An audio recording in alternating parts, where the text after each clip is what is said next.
Langit pagi masih muram saat Rani menyuapkan bubur hangat ke mulut Bu Salma, ibu mertuanya yang terbaring lemah di kamar belakang.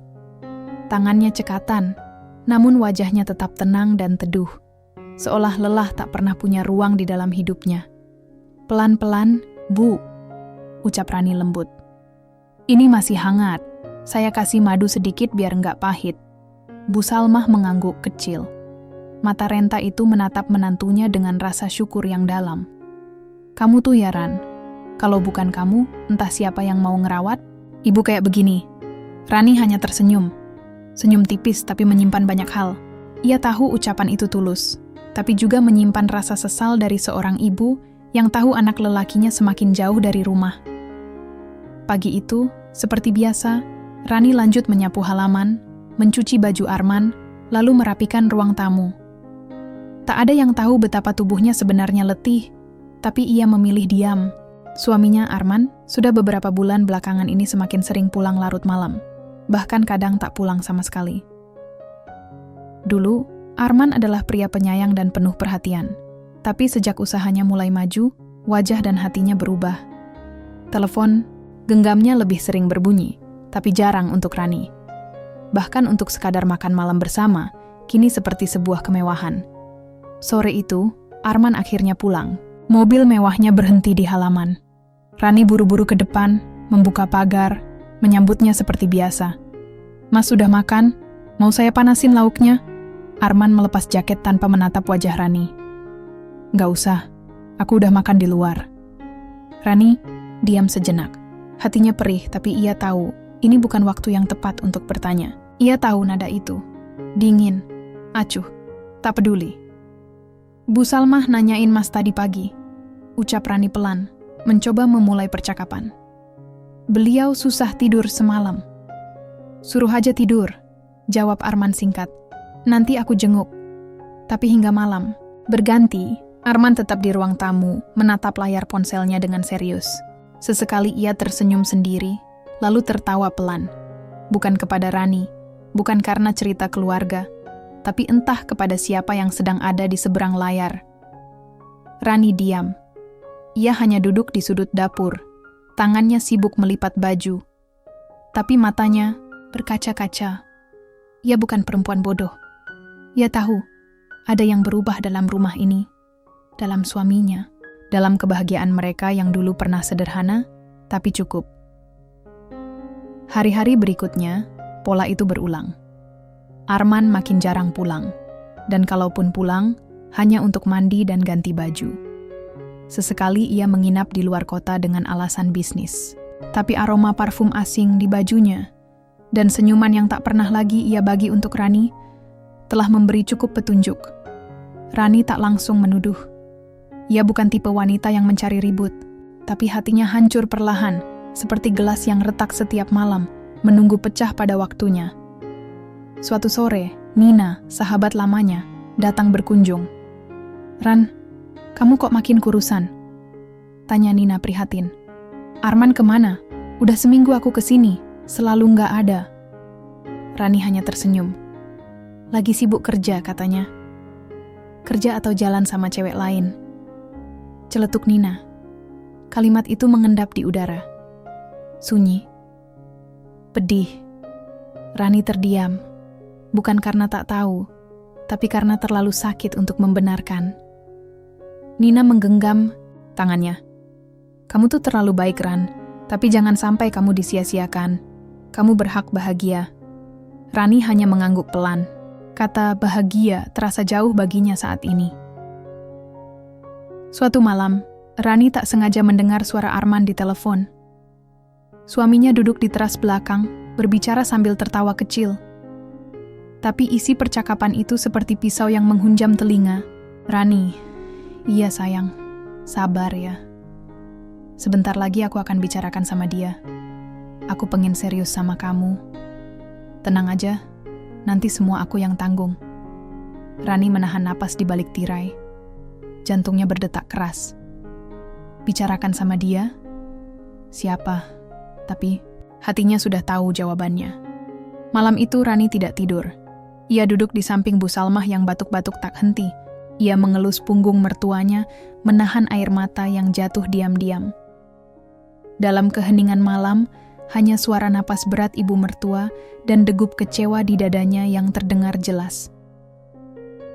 Pagi berikutnya, Rani mencoba bicara. Ia menyiapkan sarapan untuk Arman, berharap kali ini mereka bisa duduk dan menyelesaikan semuanya. Mas, katanya pelan saat Arman duduk dengan terburu-buru. Ada apa? Jawab Arman sambil memainkan ponselnya. Aku mau tanya, apa Mas masih sayang sama aku? Arman terdiam. Untuk pertama kalinya, ia menatap mata Rani. Tapi yang ada hanya kehampaan. Aku nggak tahu, Ran. Aku udah capek. Kita ini, kayaknya, cuma bertahan demi ibu aja. Dan kamu sekarang serius sama perempuan itu? Suara Rani mulai bergetar. Arman mendesah. Iya.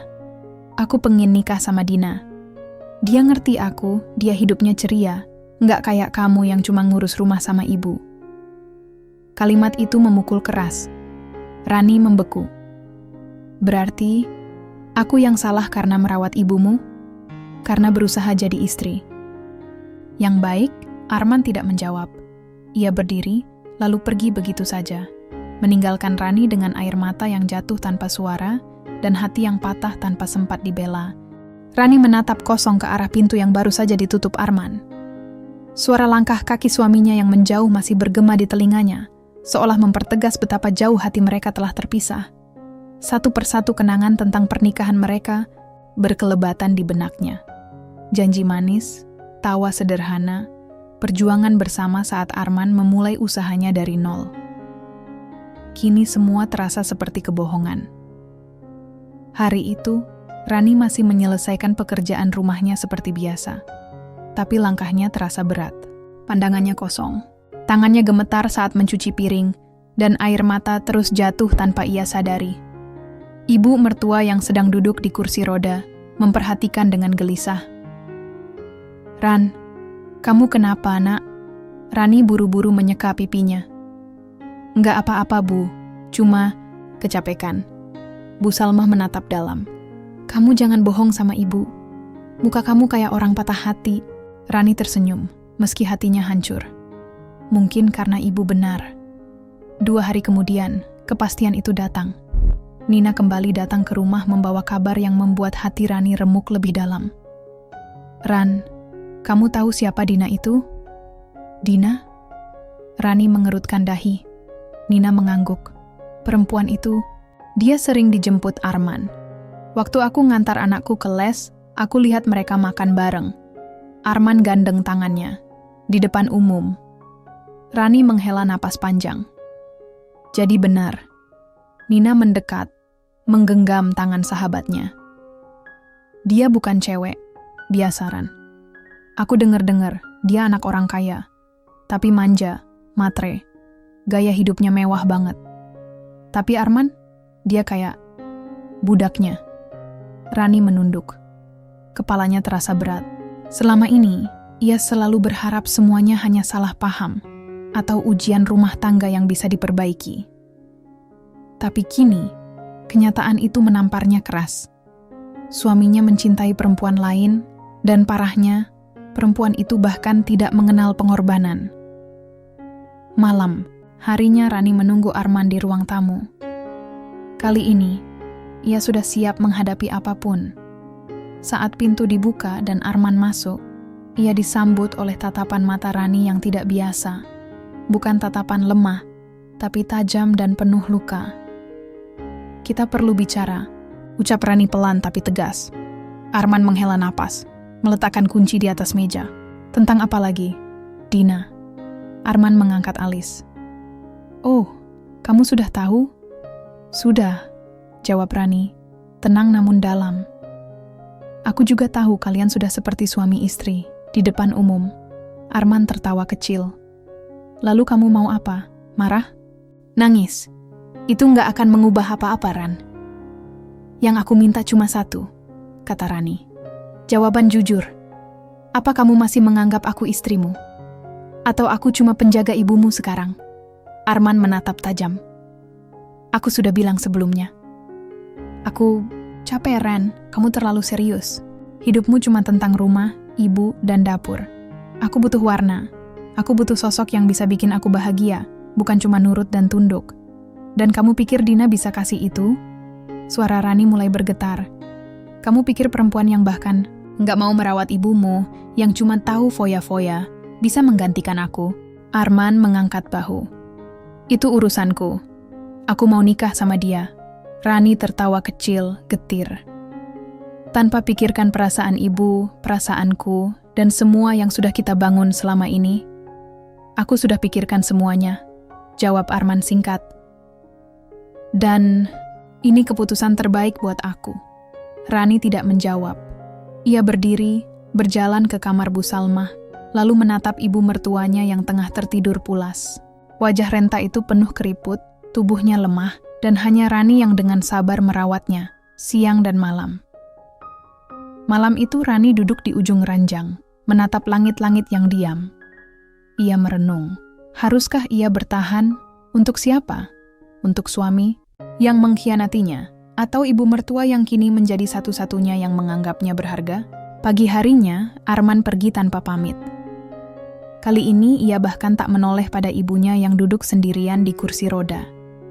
Hanya klakson mobil yang terdengar sebelum ia melaju pergi. Rani berdiri di jendela, memandangi mobil yang menjauh. Di kursi, depan, duduk Dina, dengan kacamata hitam dan senyum puas. Dunia mereka seolah tak punya tempat untuk dirinya lagi.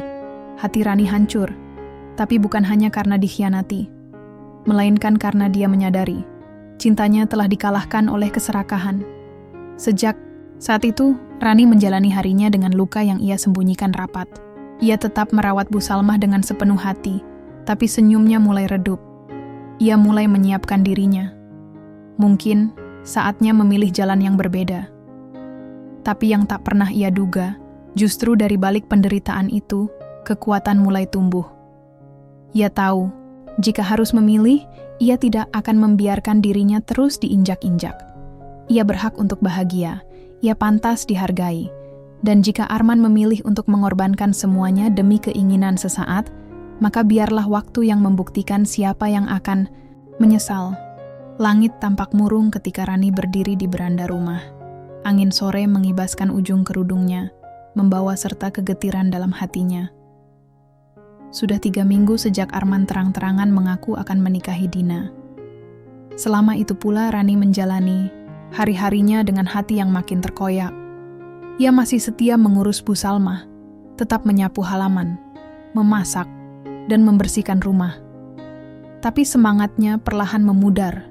Cinta yang dulu menghidupinya kini sudah habis dibakar pengkhianatan. Hari itu, Rani duduk di ruang tengah, memandangi berkas-berkas di tangannya. Surat permohonan cerai. Butuh keberanian besar untuk mengambil keputusan itu. Namun Rani tahu, jika terus bertahan, hanya luka yang akan ia rawat. Bukan cinta, bukan harapan. Suara batuk lembut terdengar dari kamar. Rani segera bangkit dan masuk. Bu Salmah sedang berusaha duduk di atas ranjang. "Ibu haus?" tanya Rani lembut, mengambilkan air putih. Bu Salmah menyesap perlahan, lalu menatap Rani lama. "Ran, kamu kelihatan beda. Matamu kayak udah gak punya harapan." Rani tersenyum, meski getir. "Mungkin memang sudah waktunya berhenti berharap, Bu." "Arman masih belum pulang?" tanya Bu Salmah. "Sudah beberapa hari ini gak kelihatan, Bu. Katanya tinggal di apartemen yang disediakan Dina." Bu Salmah menghela napas berat. Hati ibu ini rasanya ngilu tiap dengar nama perempuan itu. Ibu tahu Arman keras kepala, tapi ibu gak nyangka dia bisa berubah sejauh ini. Rani duduk di samping Bu Salmah, menggenggam tangan rapuh wanita itu. "Bu, maafkan Rani kalau Rani gak bisa bertahan lebih lama." Tatapan Bu Salmah langsung berubah. "Kamu maksudnya?" Rani mengangguk pelan. "Besok Rani akan ajukan gugatan cerai, Bu. Rani gak kuat lagi. Rani udah coba, udah berusaha, tapi Arman gak pernah menoleh. Dia bahkan lupa kalau ibunya masih di rumah ini, dirawat oleh istri yang dia khianati." Air mata menetes dari sudut mata Bu Salmah. "Rani, kamu itu satu-satunya yang ibu percaya. Ibu sayang kamu. kayak anak sendiri. Kalau kamu pergi, Ibu sendirian. Rani memeluk wanita tua itu erat-erat. Rani juga sayang Ibu. Tapi Rani harus menyelamatkan diri. Rani capek jadi kuat sendiri. Rani gak punya siapa-siapa kecuali harga diri. Bu Salmah menangis terisak di pelukan Rani. Tak ada lagi yang bisa ia ucapkan, selain rasa sesal dan kehilangan yang menyelubungi hatinya. Keesokan paginya, Rani bangun lebih awal. Ia menyiapkan sarapan seperti biasa untuk Bu Salmah. Bubur, hangat dan teh manis. Ibu makan dulu ya. Habis itu Rani mau ke pengadilan agama. Bu Salmah hanya bisa mengangguk, wajahnya penuh duka. Rani mengambil tas kecilnya. Isinya hanya dokumen, sedikit uang tabungan, dan sepasang baju ganti. Ia tak membawa harta apapun. Rumah, kendaraan, perhiasan, semuanya atas nama Arman. Tapi Rani pergi dengan sesuatu yang lebih berharga dari itu semua, martabatnya. Ia menoleh sebentar sebelum melangkah keluar. Doakan Rani ya Bu. Apapun yang terjadi, Rani akan tetap jadi anak ibu di hati Rani. Bu Salmah menangis dalam diam, hanya bisa memandangi langkah menantunya yang semakin jauh. Hari itu, Rani duduk di ruang tunggu pengadilan agama, menatap lembar formulir yang sudah ia isi. Tangannya dingin, keringat membasahi pelipis, tapi hatinya bulat. Ia tak sendiri. Ada puluhan perempuan lain dengan kisah yang berbeda, tapi luka yang serupa. Mereka menanti giliran untuk mengakhiri sebuah ikatan yang tak lagi menyatukan hati. Rani? Suara itu membuatnya menoleh. Seorang petugas perempuan tersenyum ramah. Formulirnya sudah lengkap. Kami akan proses, ya? Nanti tinggal datang untuk sidang pertama bulan depan. Rani mengangguk. Terima kasih, Bu. Saat keluar dari gedung pengadilan, langit mendung mulai meneteskan hujan gerimis. Tapi Rani tidak berlari. Ia membiarkan hujan menyapu wajahnya, seolah menghapus semua luka yang telah ia tahan selama ini. Malam harinya, Rani tidur di rumah kontrakan kecil yang disewakan sahabatnya, Nina. Hanya satu kamar, satu dapur kecil, dan satu kamar mandi luar. Tapi suasananya jauh lebih tenang. Tak ada bentakan Arman. Tak ada tatapan dingin. Tak ada bayangan perselingkuhan. Ia menatap langit-langit sambil membelai rambutnya sendiri. Kamu akan baik-baik saja, Ran. Gumamnya. Kamu pernah kuat? Sendirian. Kamu pasti bisa lagi. Sementara itu, di rumah lamanya, Bu Salmah termenung di ruang tamu. Ia memandang sekeliling. Rumah itu kini terasa kosong meski dindingnya masih berdiri. Tanpa Rani, rumah itu kehilangan kehangatan. Dan Arman, malam itu, ia tak tahu bahwa rumah yang ia banggakan kini tak lagi memiliki cahaya yang pernah menghidupinya. Pagi itu, sinar matahari menerobos jendela kecil rumah kontrakan Rani. Dapur mungilnya sudah beraroma wangi dari gorengan pisang dan pastel yang baru diangkat dari penggorengan. Tangan Rani lincah membungkus satu persatu dagangannya dalam plastik bening. Di meja kayu kecil, puluhan bungkusan sudah siap untuk dijual. Nih Ran, titip di warung Burumi ya, sekalian nanti lewat pasar, ujar Nina, sahabat Rani yang pagi-pagi sudah datang membantu. Terima kasih ya. Nah, kalau enggak ada kamu, mungkin aku masih termenung di pojok rumah. Ucap Rani tulus. Nina tersenyum. Kamu itu perempuan kuat, Ran. Udah saatnya kamu berhenti meratap. Dunia belum selesai. Rani mengangguk, meski dalam hatinya masih sering terasa nyeri. Tapi ia tahu, hidup tak berhenti hanya karena dikhianati. Ia harus melanjutkan langkah, demi dirinya sendiri. Demi harga diri yang masih ia genggam erat. Hari-hari Rani kini dipenuhi kesibukan. Ia bangun sebelum subuh, menyiapkan adonan, menggoreng, lalu berkeliling menitipkan jualan ke warung-warung kecil di sekitar pasar dan kompleks, meski hasilnya belum banyak, tapi cukup untuk membayar kontrakan dan makan sehari-hari. Yang terpenting, semua dari hasil keringatnya sendiri. Suatu hari saat sedang mengantar dagangan ke sebuah kios di pinggir jalan, seorang pria paruh baya memanggilnya. Mbak Yu, ini jualannya kamu sendiri ya? Rani menoleh.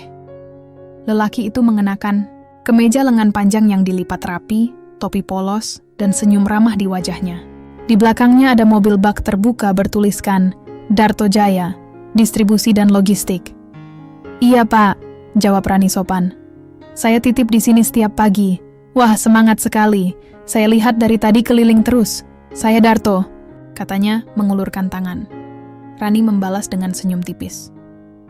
"Saya Rani. Kalau butuh dibantu kirim titipan ke warung-warung sekitar sini, saya bisa bantu loh. Saya sering antar barang ke toko-toko kelontong. Gratis saja, sekalian jalan." Rani sempat ragu.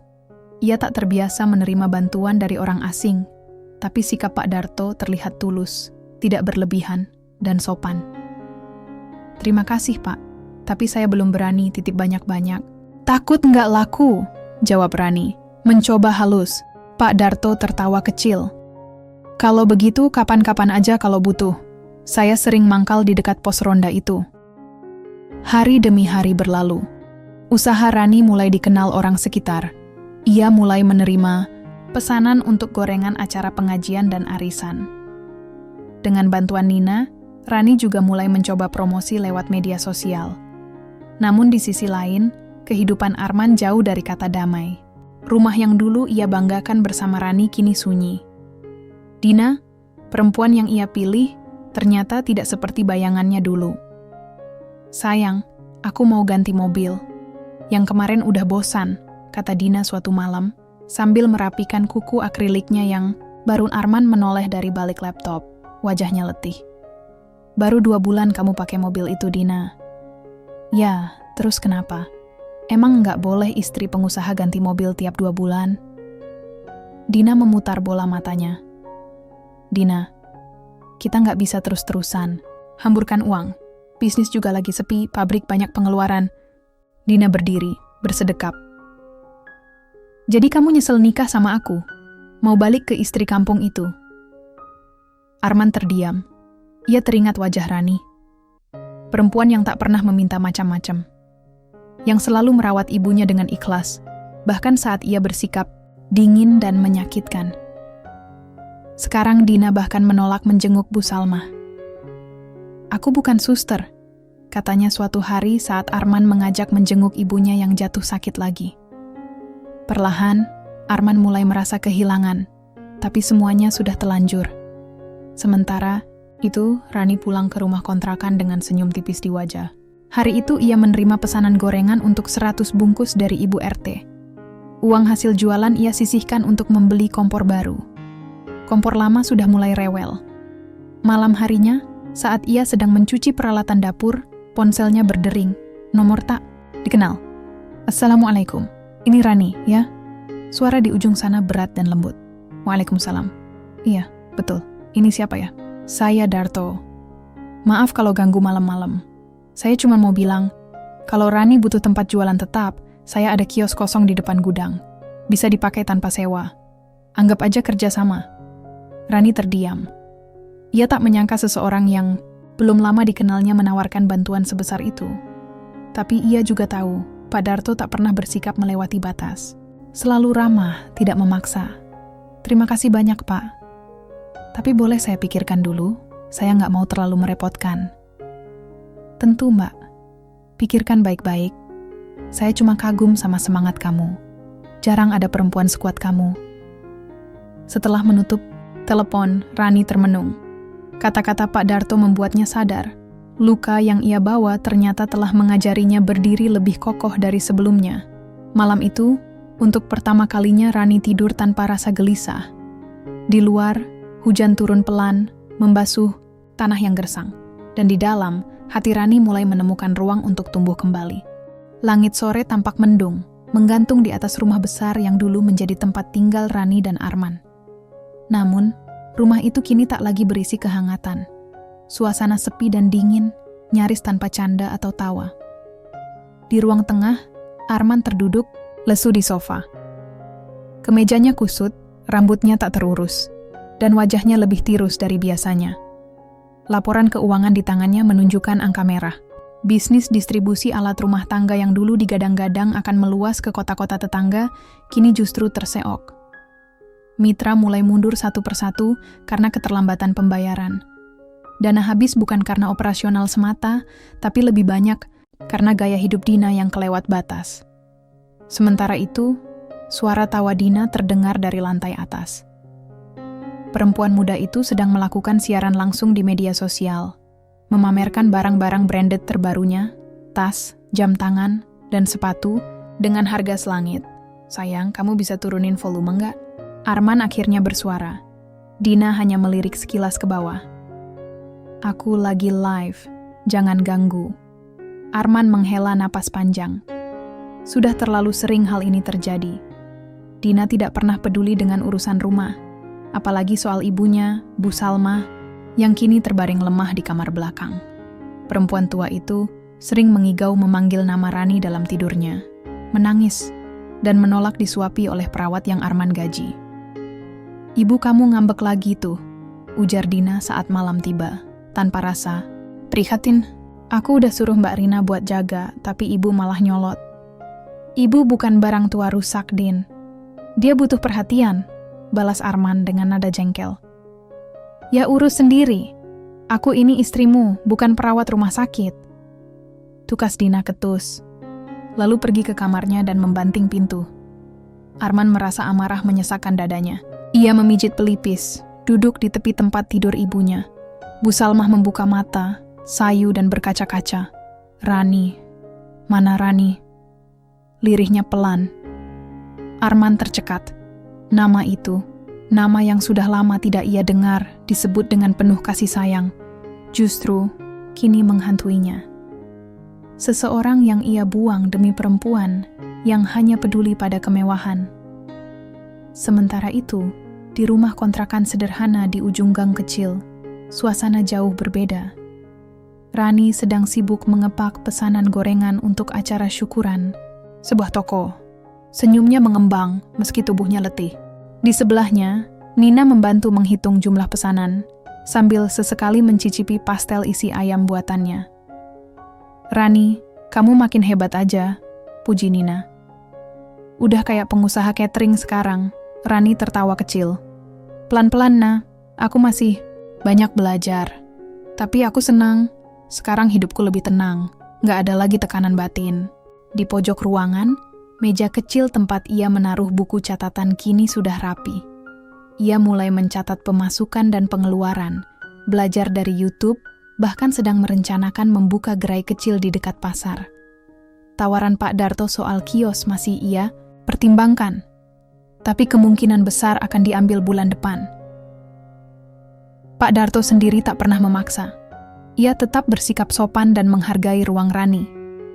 Sesekali mereka bertemu saat pengiriman barang, dan Rani merasa nyaman karena pria itu tak pernah berusaha mendominasi hidupnya. Kembali ke rumah Arman, situasi semakin kacau.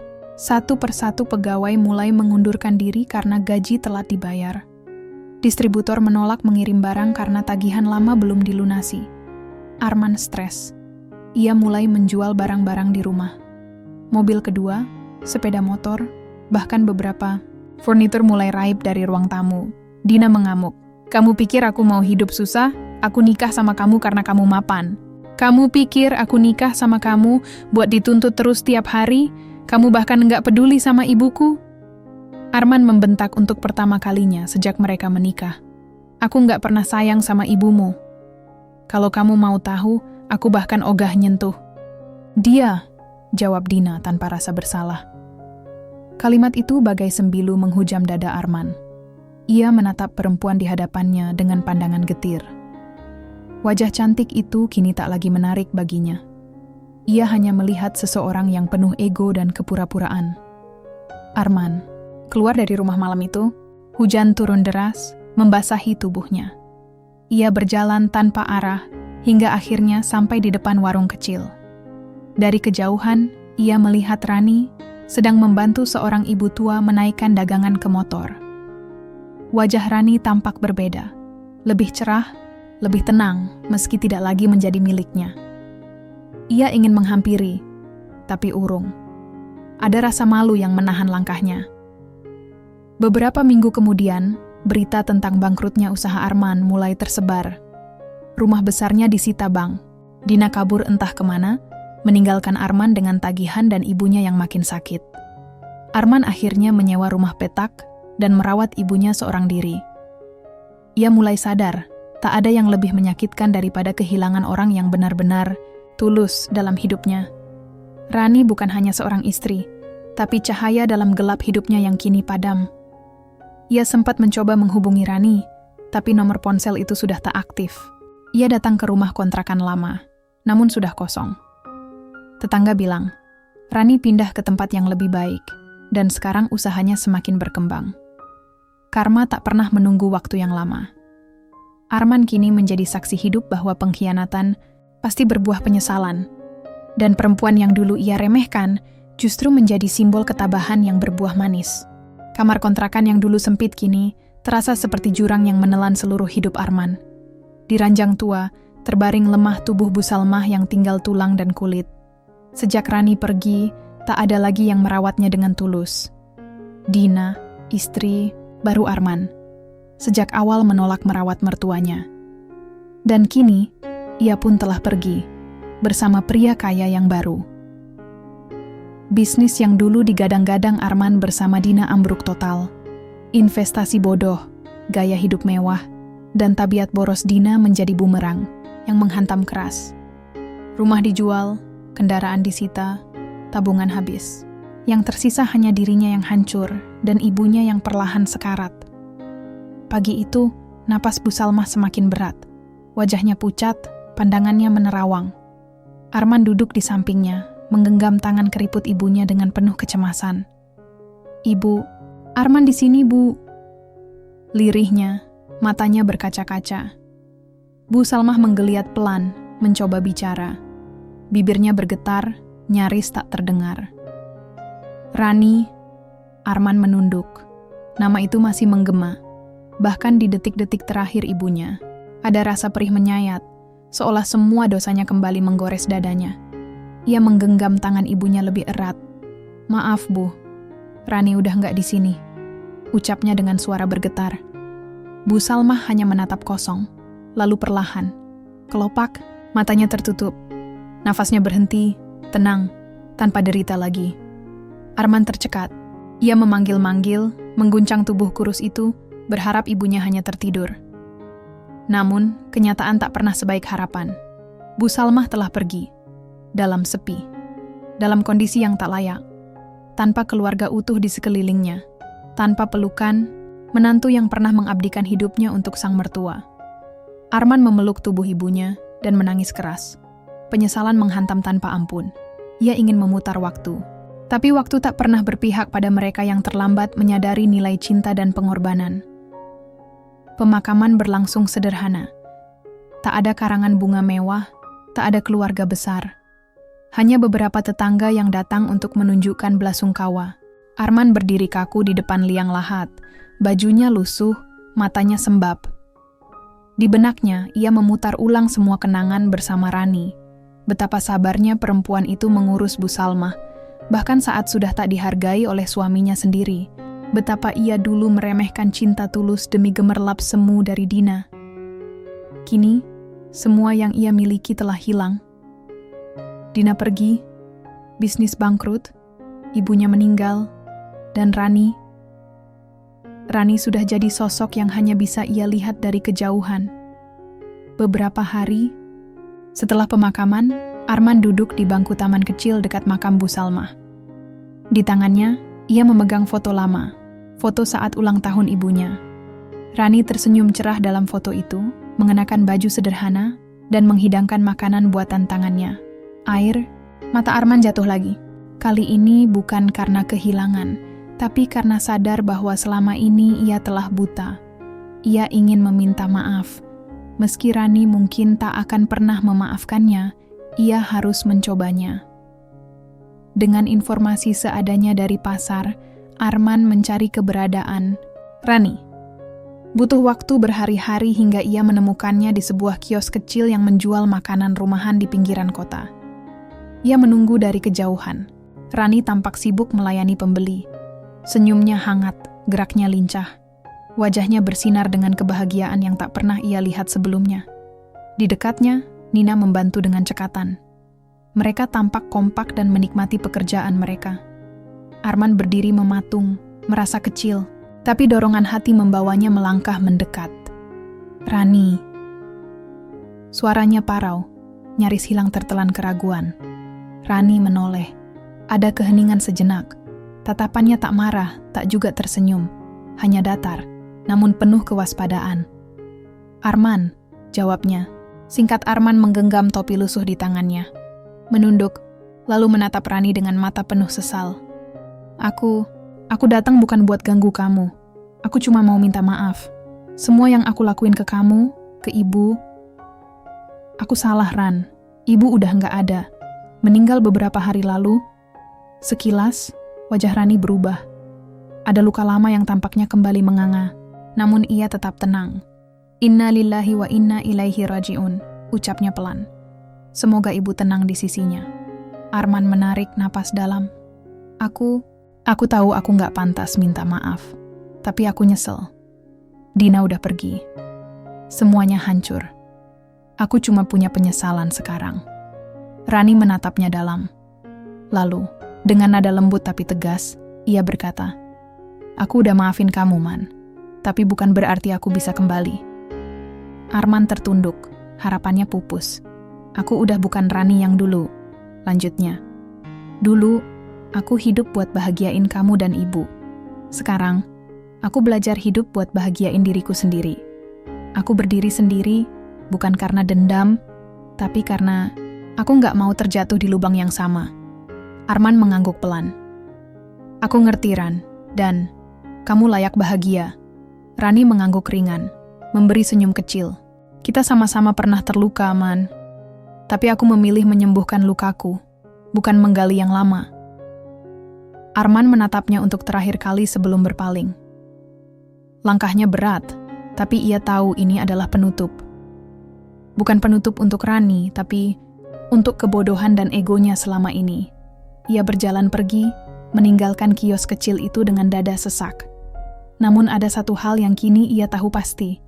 Penyesalan memang datang terlambat, dan tak semua luka bisa disembuhkan dengan kata maaf.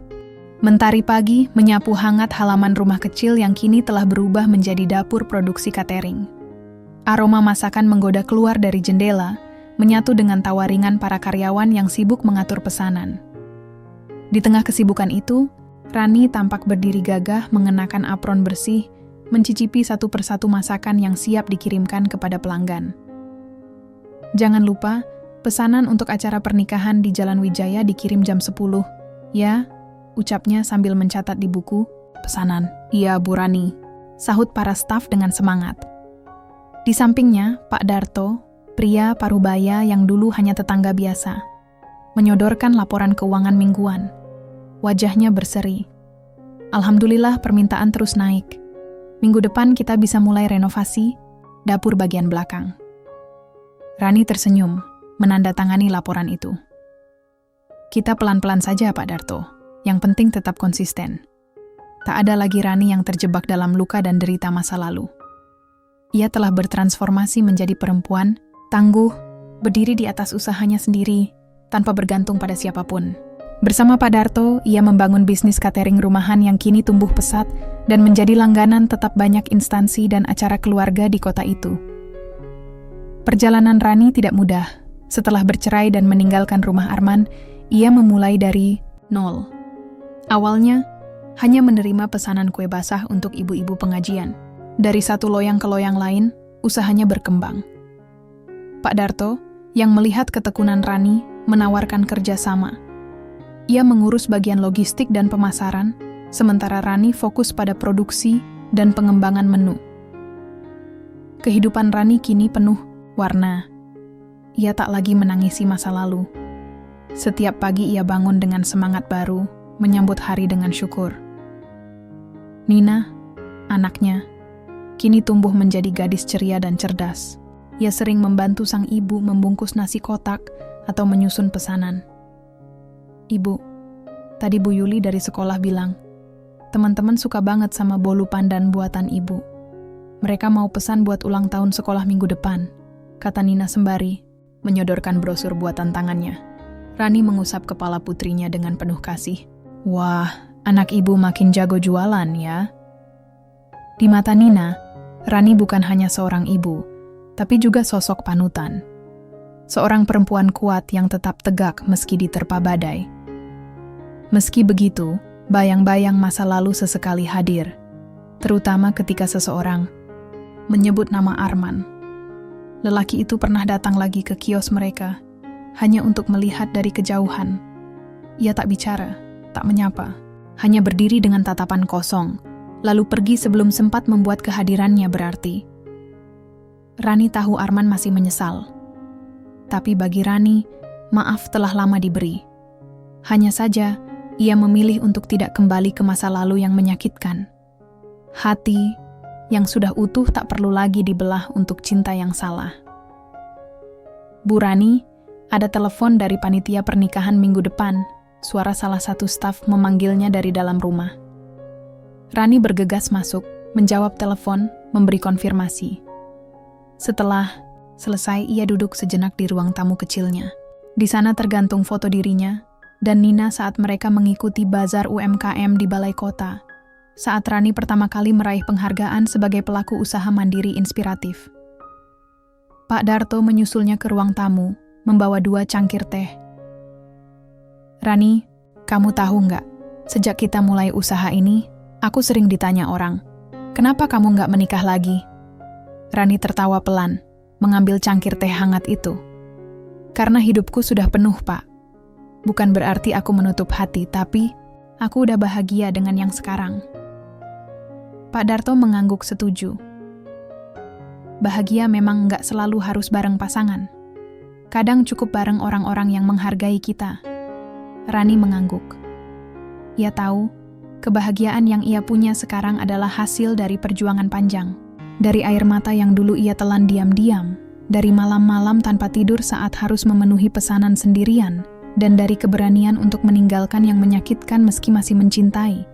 Ia tak menyesal memilih pergi dari Arman. Justru, itu adalah keputusan terbaik dalam hidupnya. Kini, hidupnya tak lagi diwarnai teriakan, pengkhianatan, atau air mata. Yang ada hanya aroma masakan yang menenangkan, suara tawa Nina, dan kerja sama yang harmonis dengan Pak Darto dan seluruh tim sore. Itu, usai mengantar pesanan besar, Rani dan Nina duduk di beranda rumah mereka sambil menikmati tempe goreng hangat. Langit mulai jingga, angin bertiup pelan. Nina sayang ibu, ucap gadis kecil itu tiba-tiba.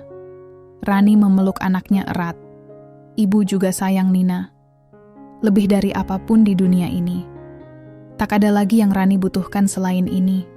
Cinta anaknya, kedamaian di hati, dan kehidupan yang ia bangun dari luka, tapi tumbuh menjadi kekuatan.